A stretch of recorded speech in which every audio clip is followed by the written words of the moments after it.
Yes, the windows have all been dried now, so they're all looking good. Hopefully there'll be no rain encroaching into the boat at all.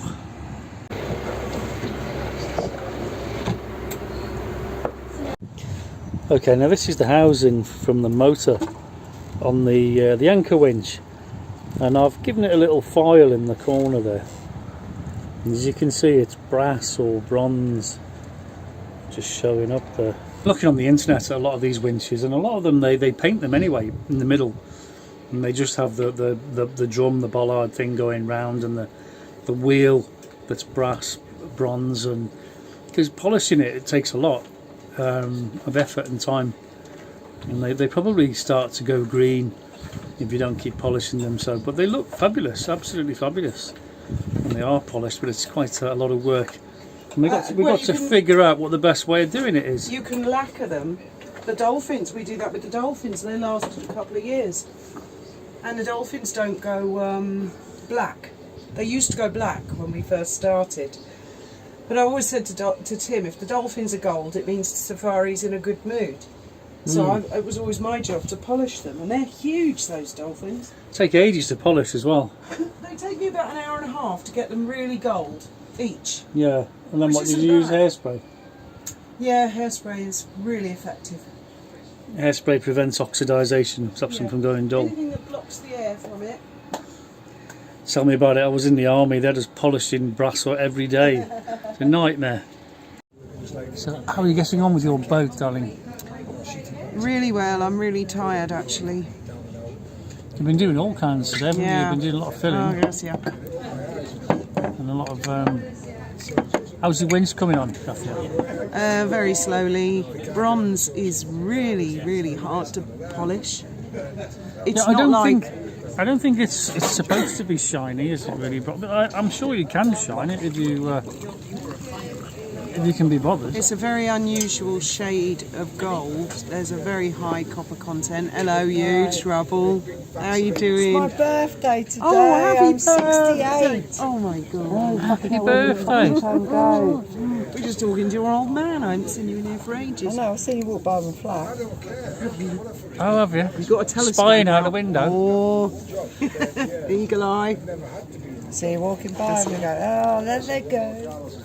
Friends arrived, the steak won't be long. What are you having? Bit of lamb? Lamb, yeah. Fabulous lamb here.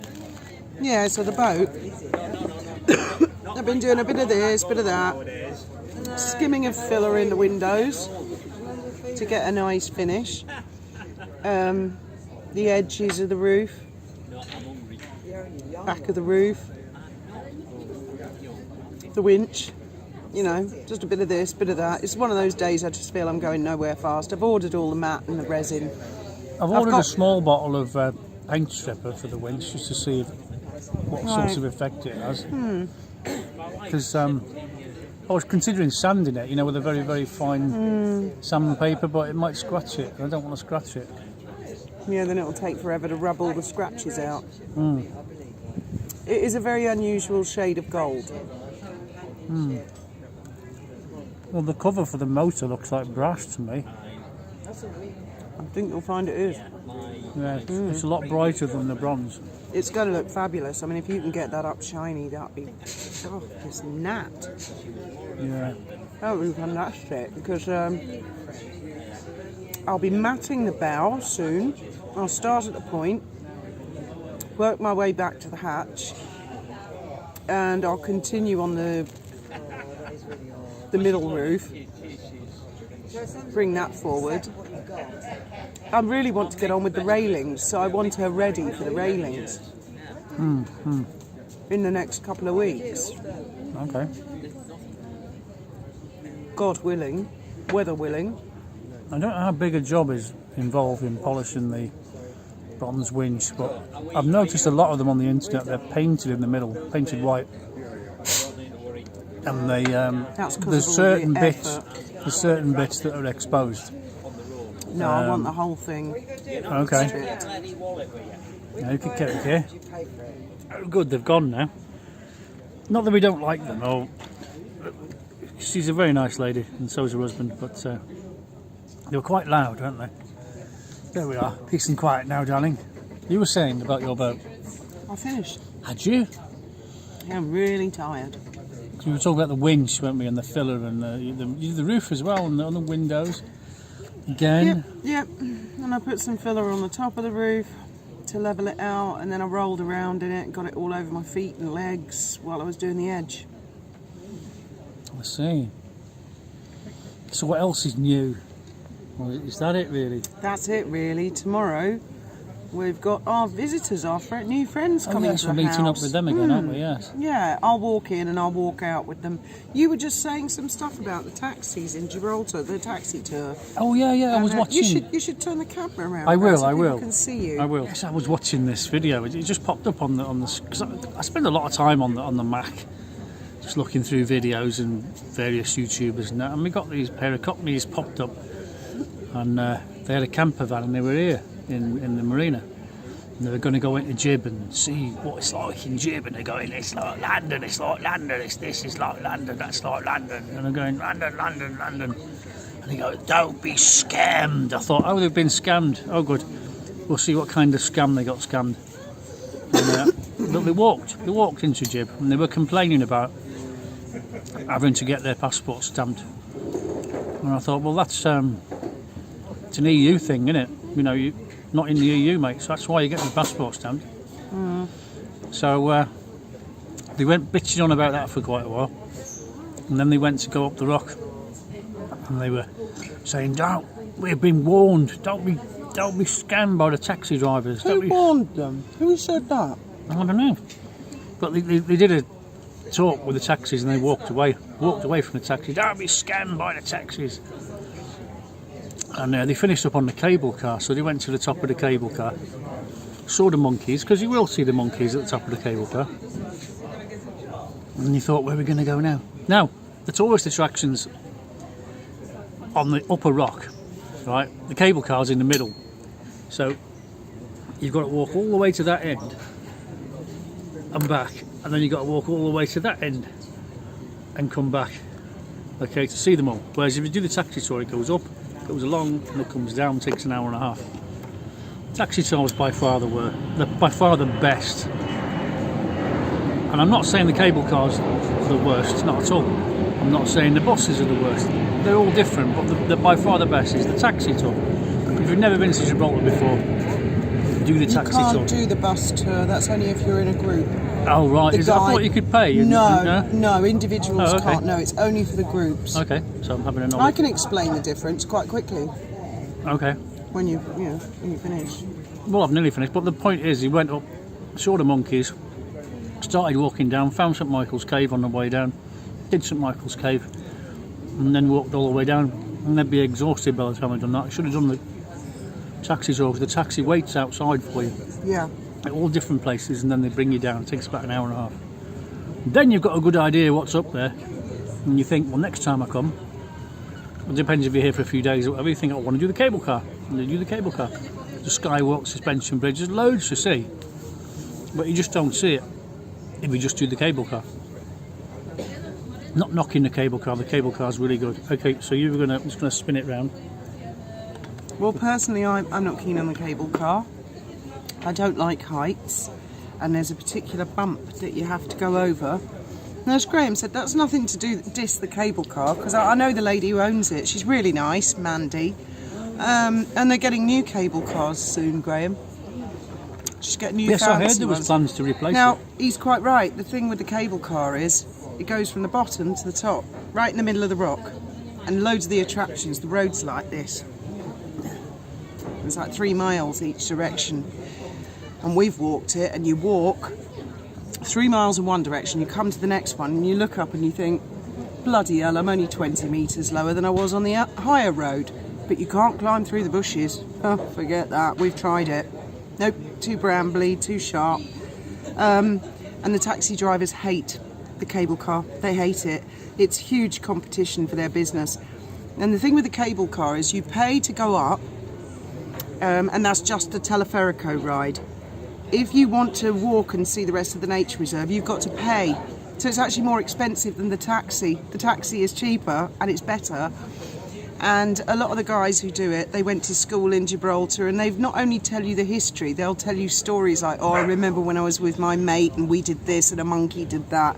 They know, they've got all little nicknames for the monkeys. Taxi tour is definitely the best. And so there's the monkeys and the dolphins. And if you want to do the dolphins in Gibraltar, and I mean this isn't a sales pitch because it's no skin off my nose, do the blue boat because there's only maximum 25. There's nothing wrong with the yellows, but they're doing a different type of business. They take the groups, huge groups, so you'd be in with 120 people, squashed in, like that. Can't see a fucking dolphin for save your life. Very nice people who, you know, drive the boats and stuff.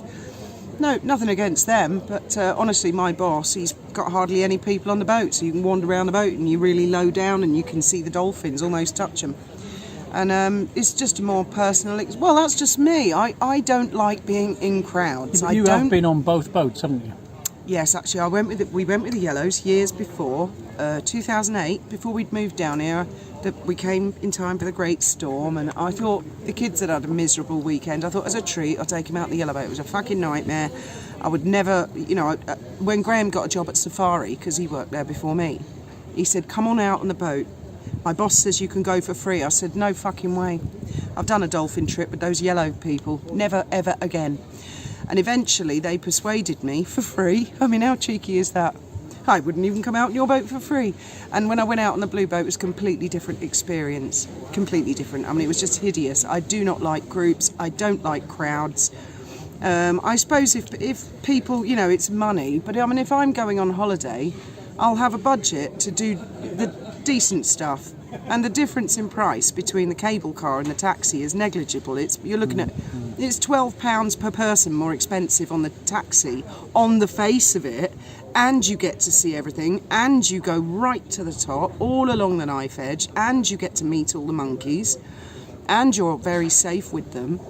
And also the dolphins. I just don't like crowds. I'd rather pay an extra tenner, go on the boat with the less people. I always upgrade for, well, you know I do. Yeah, the train to Madrid, I paid the extra €2 each, so we could sit away from crowds. Anyway, that's just me. I'm a snob, an infernal snob.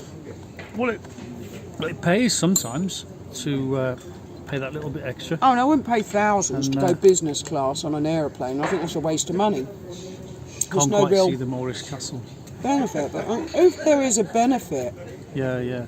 I do like Mandy's Cafe at the top, Mons Cafe. That's very nice, very nice. And apparently, she invited me once for a conference.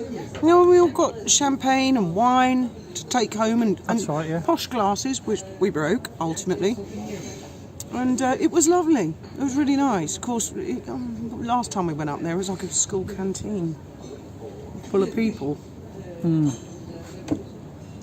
Yes, well, they all got wise to the advantage of going. Anyway, enough of that. Yeah. Yes, there's a nice restaurant up there. You can book the restaurant and go up in the cable car and have dinner. It's an amazing view from the top. It's fabulous. I really recommend it. Food's all right. Basic, just basic. Ham and cheese sandwich. It's great. You know, we had fish and chips, didn't we, when we went up? Can't remember. It was quite adequate. I mean, I wouldn't have raved about it, the culinary genius of the chef and everything. Oh, speaking of food, excellent. Right, food's here. Oh, wow. Hola, Enzico. Cordero. Wow. Gracias. Oh, muy bien. Gracias. Wow. Anyway, for those of you who are worried about my channel, it's still there. It's just been demonetised. So as a protest, I've moved over to my Baron Flying Club channel because it needs more subscribers anyway. And I just thought, well, we'll build that one up for a bit.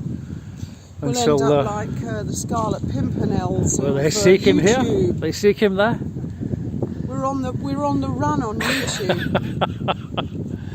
We were actually talking today about our trolls, and I mean, I believe they are people who are housebound, possibly, yes, who have very, very sad lives. And Graham's actually saying, well, sod it.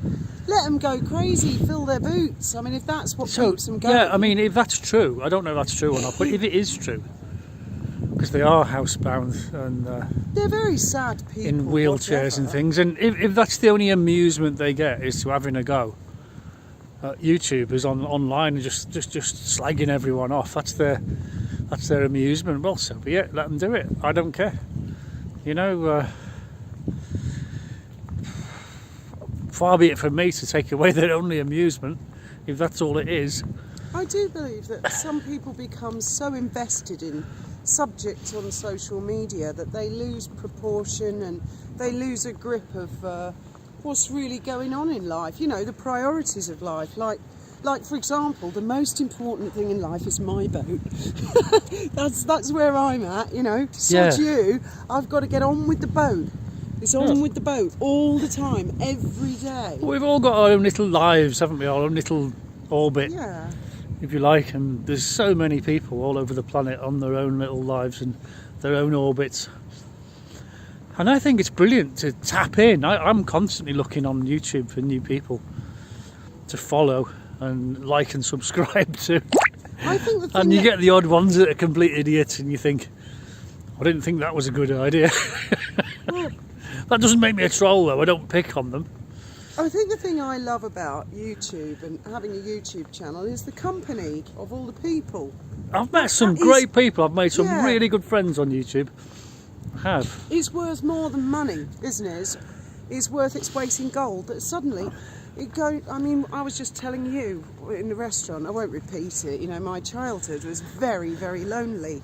I had nobody to talk to apart from, well, my dad, who was mostly passed out because he was drunk and just passed out at about 6:30. Yeah. So I had nobody to talk to. And there is so much to be said for having a bit of company. And I've actually seen you perk up over the last couple of years, making friends online and having people to talk to and exchanging ideas. I think it's marvellous. Yes. And YouTube are the people who run YouTube. Some of them, well, they're up I think to it. YouTube's going through a troubled patch because it used to be really, really good. I mean, you could type anything in and you can find anything, any old song from your childhood and things, and it was great. Until the YouTube police came along and closed everyone down. You know, but shit happens, isn't it? Yes. That's life. It is. It is indeed. I like to be able to come on YouTube and chat to people for a couple of hours a day. Yeah. And then get on with stuff in the real world. Oh, we've disappeared. They've gone all dark because it's dark. Oh, the cat will be scared. The The lighting. The cat does not like being left on the boat in the dark. Well, the lights are on, but she doesn't like. No. She worries that we're. I'm wearing my long trousers for the. Can't see them. It's Me too. For the first time this year. It's October now, so it's starting to get a bit nippy. So I've had to put my long trousers on. I'm still in my flip-flops though. But yeah. And we were going to talk about public schools, weren't we? We were going to talk about that. We'll save that for another video. I knew a chap from Eton once. Darius Scoppy. Yes, he was a character. You could Google him, and I'll tell you about him one day. Good night, and may your God go with you.